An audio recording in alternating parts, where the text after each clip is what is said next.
Assalamualaikum warahmatullahi wabarakatuh. Al-Fakir Alwi Segaf ya. Jangan lupa untuk semua share, subscribe dan juga like video-video yang ada di Syiar TV. Mudah-mudahan berkah untuk semua dan pastinya bermanfaat untuk semua. Amin amin ya rabbal alamin.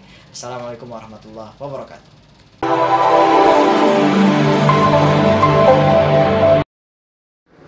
Bismillahirrahmanirrahim. Mohon izin untuk di atas mimbar. Assalamualaikum warahmatullahi wabarakatuh.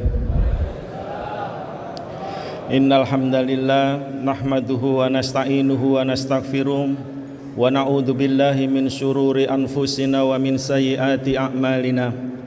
May yahdihillahu fala mudhillalah wa man yudlil fala hadiyalah. Asyhadu an la ilaha illallah wahdahu la syarikalah wa asyhadu anna Muhammadan abduhu wa rasuluhu la nabiyya ba'da. Allahumma sholli ala sayyidina Muhammad wa ala ali sayyidina Muhammad kama sholaita ala sayyidina Ibrahim wa ala ali sayyidina Ibrahim innaka Hamidum Majid. Alhamdulillah, puji syukur kita panjatkan kehadirat Allah Ta'ala karena sampai pada malam hari ini kita melewati 2 tahun yang sangat kita sendiri menyaksikan betapa banyak di antara keluarga kita, saudara kita, tetangga kita dan teman-teman kita yang menghadap Allah karena pandemi. Dengan sebab pandemi kita diselamatkan oleh Allah memasuki tahun ketiga ini. Jamaah sekalian, Allah Ta'ala berfirman, yauma la yanfa'u wala banun, yauma la yanfa'u wala banun illa man ata'allahu biqalbin salim. Jadidu imanakum biqaulin la ilaha illallah.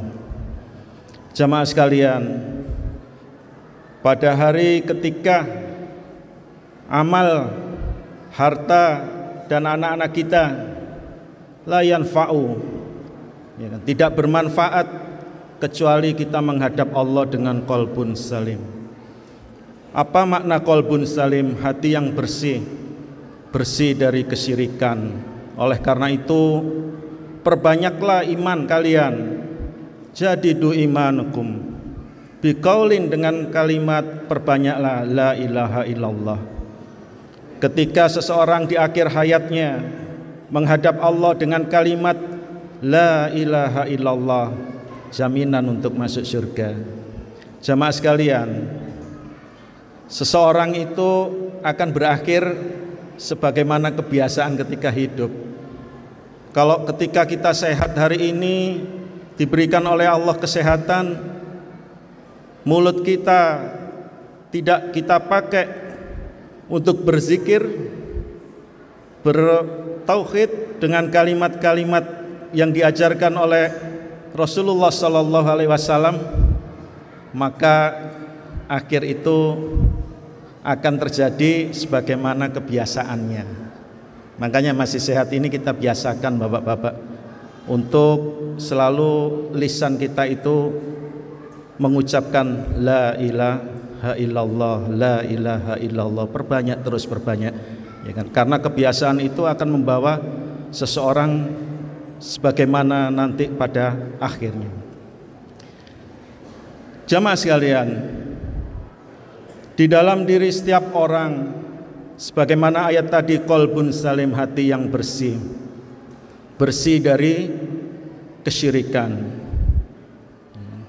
Wa'budullaha wa la tusyriku bihi syai'a. Ayat ini di dalam surat An-Nisa panjang ya. Wabil walidaini ihsana wabihil kurba wabidhil kurba wal yatama wal masikin dan seterusnya. Tapi karena waktu, saya mengambil satu cuplikan dulu dalam kaitannya hablum minallah. Hati itu berfungsi untuk mengenal Allah, ma'rifatullah. Dan yang kedua, mengambil hikmah. Maka dengan banyak berzikir itulah maka hati itu akan selalu mengingat Allah. Jamaah sekalian, Allahu Rabbul Alamin Al-Khaliq menjadikan manusia itu khalifatu fil ard, maka menjadikan manusia itu sebagai budak. Budak itu sebagaimana tuannya. Khalifah fil ard itu bertahaluk, berakhlak sebagaimana asmaul sifat dari tuannya. Kalau kita sebagai Abdullah, hamba Allah, maka kita harus belajar untuk berakhlak sebagaimana nama-nama Allah di dalam Asmaul Husna. Banyak, seperti misalkan Al-Mu'minun, Allah itu memberikan keamanan, ya kan? Bagaimana manusia, orang-orang yang beriman ini mensifati di dalam akhlaknya itu sebagaimana sebagian sifat Allah Al-Mu'min, yaitu memberikan keamanan kepada tetangganya, tidak mengganggu tetangganya. Bahkan di dalam hadis itu sampai dikatakan tidak beriman. Siapa itu?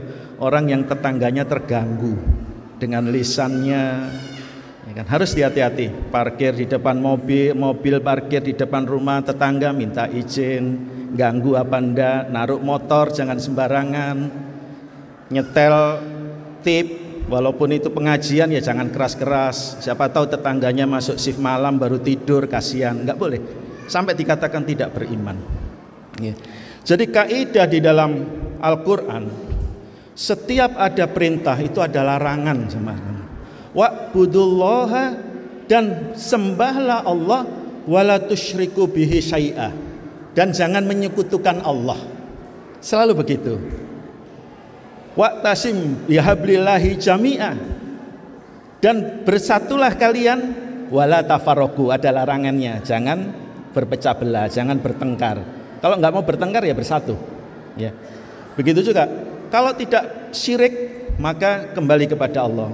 Fa'budullaha, sembahlah Allah dan jangan menyekutukan Allah dengan apapun, ya. Jadi setiap ada perintah selalu ada larangan. Di dalam kaidah fikih yang diutamakan itu adalah menghindari mudarat atau menghindari larangan daripada manfaat, ya. Jadi kalau ada perbuatan baik, makanya ya para sahabat itu kan kalau berbuat baik itu sampai sembunyi-sembunyi. Bahkan kalau berdoa itu di masjid saja nggak mau sebelahnya itu terganggu, takut, sembunyi-sembunyi. Kenapa? Karena di dalam setiap kebaikan itu ada keburukan. Keburukan itulah dijaga. Orang yang selamat dengan kebaikannya itu adalah orang yang berbuat baik dengan sembunyi-sembunyi. Kecuali yang tidak bisa disembunyikan, seperti sholat berjamaah, ya kan? Nggak bisa disembunyikan, ya kan? Haji, ya. Makanya Allah memerintahkan kita untuk puasa pada bulan Ramadan pada hari ini yang kita lakukan dalam rangka apa? Membatasi diri, karena Al-Khaliq mempunyai sifat yang tidak terbatas, sedangkan makhluk mempunyai sifat yang terbatas. Kemuliaan dan kesempurnaan seorang hamba itu karena mempunyai keterbatasan. Allah melihat manusia diberikan penglihatan manusia terbatas. Tidak boleh kita melihat semuanya, melihat aurat ada larangannya untuk membatasi. Sehingga kita akan menjadi mulia ketika kita itu membatasi diri kita. Kira-kira sudah habis waktunya Pak Bambang? Belum, tinggal 2 menit ya. Jadi sebagai kesimpulannya jamaah sekalian, puasa yang kita lakukan pada hari ini, ya, pada hari ini mari kita jadikan untuk membatasi diri kita, membatasi syahwat kita. Allah mempunyai sifat Al-Malik, yaitu yang menguasai. Barang siapa yang menjadi penguasa di bumi, maka dia akan menjadi penguasa di akhirat. Siapa itu orang yang berkuasa di bumi? Orang yang menguasai hawa nafsunya. Wa nahan nafsa anil hawa fa innal jannata hiyal ma'wah. Barang siapa yang bisa mengendalikan nafsunya, banyak keinginan di antara kita, maka kita kendalikan, maka Allah akan menjadikan raja dengan apa? Di surga jannatul ma'wah. Kendalikan hawa nafsu kita, kendalikan sekali lagi. Jangan marah, jangan, kendalikan semuanya, ya. Aqulu qouli hadza wastaghfirullah li wa lakum subhanakallahumma wa bihamdika asyhadu an la ilaha illa anta astaghfiruka wa atubu ilaik. Assalamualaikum warahmatullahi wabarakatuh.